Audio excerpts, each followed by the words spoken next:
సంచార జాతులు మన సంస్కృతికి వారధులు.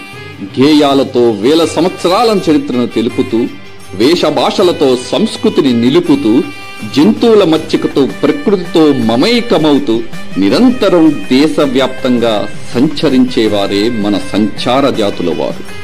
1857 స్వతంత్ర పోరాటంలో కీలక పాత్ర పోషించి బ్రిటిష్ వారిచే క్రిమినల్ ట్రైబల్స్ యాక్ట్ తో అణిచివేయబడ్డారు.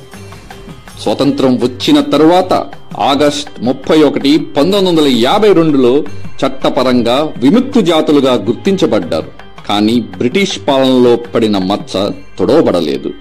దేశంలో సుమారు 1400కు పైగా, రాష్ట్రంలో 64 పైగా తెగలు ఉన్నవారు సంచార జాతుల్లో ఉన్నారు.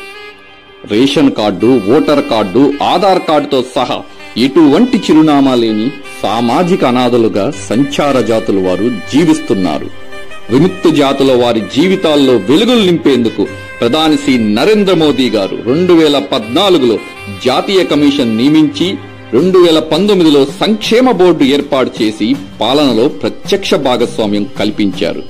ఫిబ్రవరి 2022లో 200 కోట్ల రూపాయలతో సీడ్ పథకాన్ని ప్రారంభించి ఉచిత నైపుణ్య శిక్షణలు, పూర్తి విద్యా వేతనాలు, వసతి గృహాలు అందిస్తూ హాస్టళ్లు ఏర్పాటు చేసి గుర్తింపు పత్రాల జారీ ప్రక్రియను వేగవంతం చేసి స్వయం ఉపాధికి ఆర్థిక మద్దతు అందిస్తున్నారు.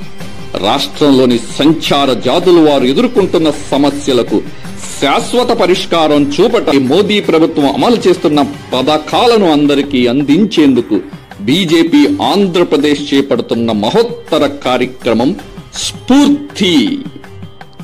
ఆగస్టు 30వ తేదీన విజయవాడలో జరిగే సంచార జాతుల సభలో పాల్గొని విముక్త జాతుల ఐక్యతను చాటి సంక్షేమాన్ని, అభివృద్ధిని